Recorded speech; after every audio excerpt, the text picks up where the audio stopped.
Hello, my name is Michael Masucci, and I'm a systems engineer for Belden. Today, I'm excited to introduce to you, well, probably not introduce, it's been around a while now, but a phenomenal product that is truly unique, truly Belden-centric, Belden different, due to the fact it is patented technology, so that makes it exclusive to Belden. And the product I'm referring to is a technology we call bonded pairs. So bonded pairs gets its name because, in essence, we make the pair at the same time. So think of a traditional category style cable, a 4-pair, whether it be shielded or unshielded twisted pair. They are referred to as balanced twisted pairs. Balanced meaning that the two conductors that make up a pair, the white conductor and the blue conductor, or the white conductor and the orange conductor, or the other pairs, white and brown and white and green, the two conductors that comprise a pair are in essence made at the same time in bonded pair technology. And the beauty of that is that by making the pair at the same time, we remove a lot of the variables associated with cable manufacturing or pair manufacturing. Think about that. So we can make sure that the two conductors are perfectly the same distance apart from one end to the other. And what that ensures is it locks in what's known as the cable or the pair's impedance. Impedance is a very technical term defined as the resistance to the flow of electrons in an alternating current circuit. And oh, by the way, if we lock in the cable's impedance performance, we in turn are basically ensuring that it's got a very predictable, uniform, and good return loss. Return loss, or RL, for those of you who are used to seeing it displayed on handheld testers, has to do with the measurement of signal echoing. So signal goes down a pair, some of that energy gets reflected back towards the transmitting circuit, and that in turn can corrupt other outbound data. It can manifest itself as insertion loss or attenuation. It also contributes to crosstalk, so it's all bad. Okay, so impedance and return loss are very obviously related to each other, and they are directly related to the physical separation of the middle of the one conductor from the middle of the other conductor. Okay, and that's what bonded pairs, it locks in that relationship. Okay, so as I mentioned, bonded pairs is exclusive to Belden. So here's a traditional cable, our own, and we make a really good regular category cable like of all our competitors. And two conductors are independent of each other. And so, in essence, these two conductors may have been made different places, different time, different plants, different operators. Could have been different insulation on the conductors. The conductors themselves could be slightly different gauge sizes, right? Whereas in a bonded pair technology, here's the blue-white pair and a bonded pair, and you notice that I didn't untwist them because of the fact that those conductors are, in essence, bonded together or glued together, okay? And so it allows us to set up the two conductors so that they don't change their physical centering away from each other. So bonded pairs gives you electrical enhancements. Again, it's exclusive to Belden.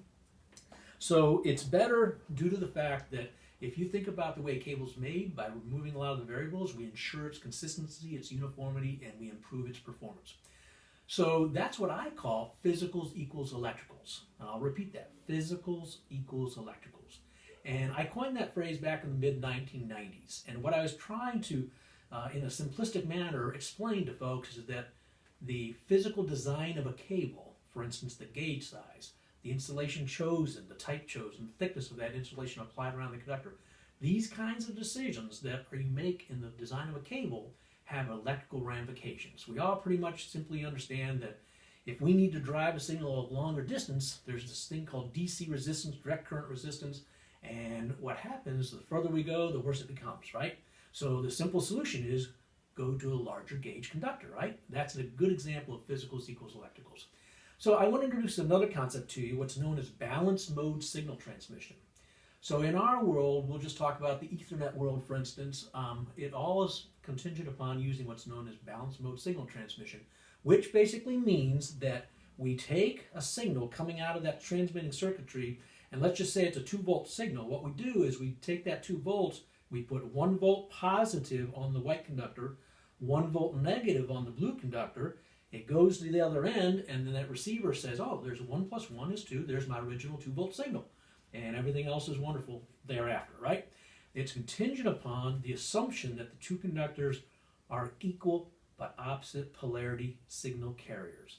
If they are not equal but opposite polarity carriers. In other words, if one conductor is larger than the other, or the insulation around one conductor is slightly different or better than the other, or one conductor ravels its way around the other when we twist them into pairs, Any of those things are all negatives, and what happens is our receiver gets confused. That, my friends, is what ends up being called a bit error, or BER, bit error rate, contributes to lousy network performance, okay? Those kinds of things are less likely to happen on a bonded pair than anything else. So physicals equals electricals is a perfect enhancement for balanced mode signal transmission purposes. So now let's take it a step further. What happens when we install a cable? So a cable gets manhandled. That's just the nature of the beast, and we all understand that, we know that. So what we give you with bonded pairs is what we call post-installation performance, or what we call installable performance, And installable performance is based on that physicals equals electricals thing. So let me kind of take you through it again. So the first rule in cable installation is don't pull the cable more than 25 foot-pounds of pulling tension. And the reason for that is that if we do that, we will stretch the conductors potentially and turn a 24 gauge conductor into a 26 gauge conductor from a DC resistance standpoint, and that's bad, right? Or even worse yet, we'll change one of the two conductors more so than the other.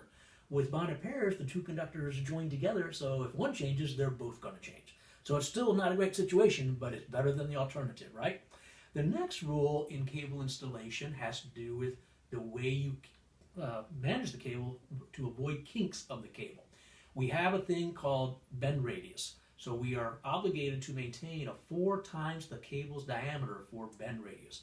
So we'll just use a category 6 cable as a rule of thumb here, and we'll say category 6 is roughly 1/4 inch in diameter. So 4 times a 1/4 inch diameter, it's an inch, right? So everybody understands when I say bend radius, what I'm talking about is anything tighter than that, where my finger in the middle there, an inch in any direction, anything tighter than that would be considered a violation of the bend radius. And the reason that that's important is simply due to the fact that underneath the jacket, what happens when I kink a cable is the two conductors that make up a pair will open up. They will decouple from each other. And that obviously changes the impedance of the circuit, which also changes the return loss of the circuit.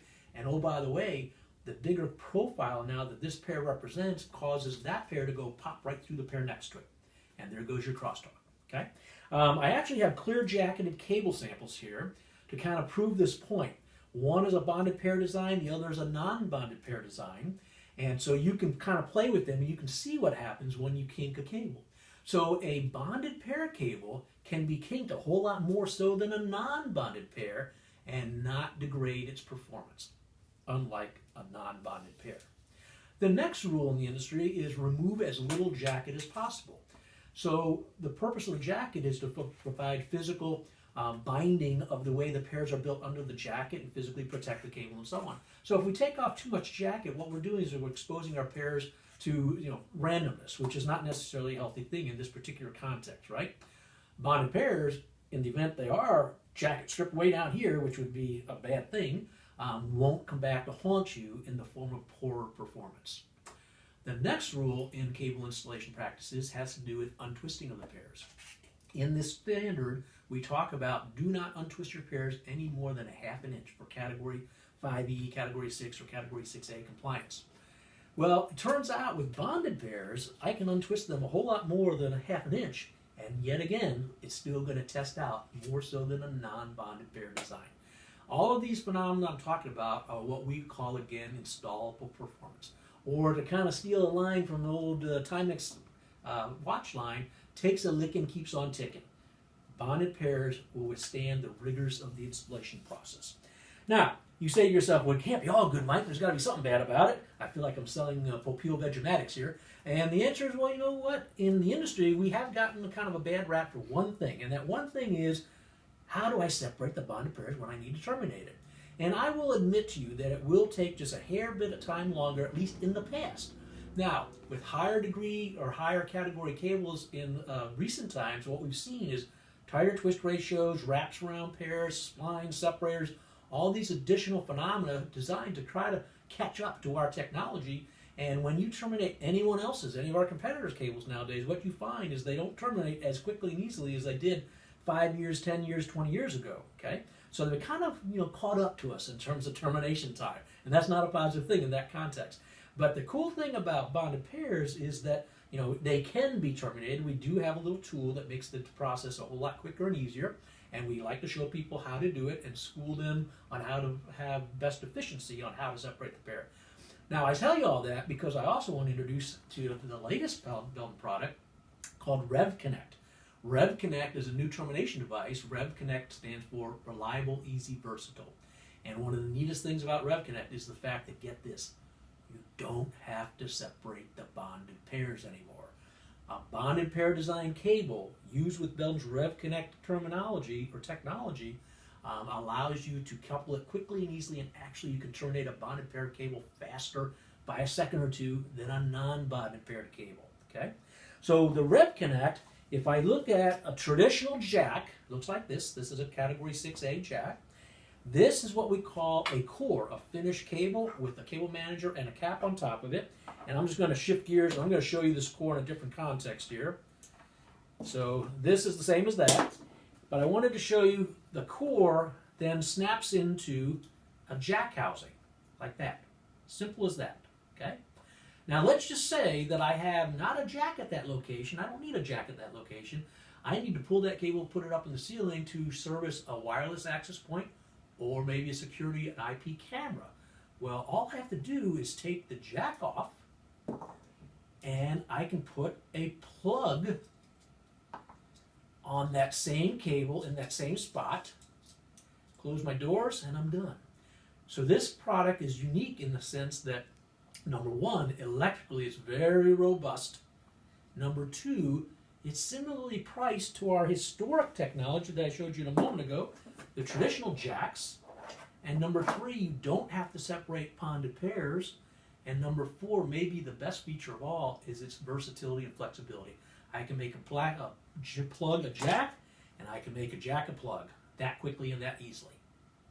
So, in summary, Belden's unique capabilities, going back to the bonded pair technology in the early to mid-1990 timeframe, patented technology. This holds 6 patents as well, the Revconnect technology, yet the latest in a long line of innovations from Belden. So we appreciate your business in the past. We're hoping for more and more business from you in the future. Please visit Belden.com and feel free to reach out to myself or any of my peers for additional insights and help on Belden products and solutions. Thank you very much.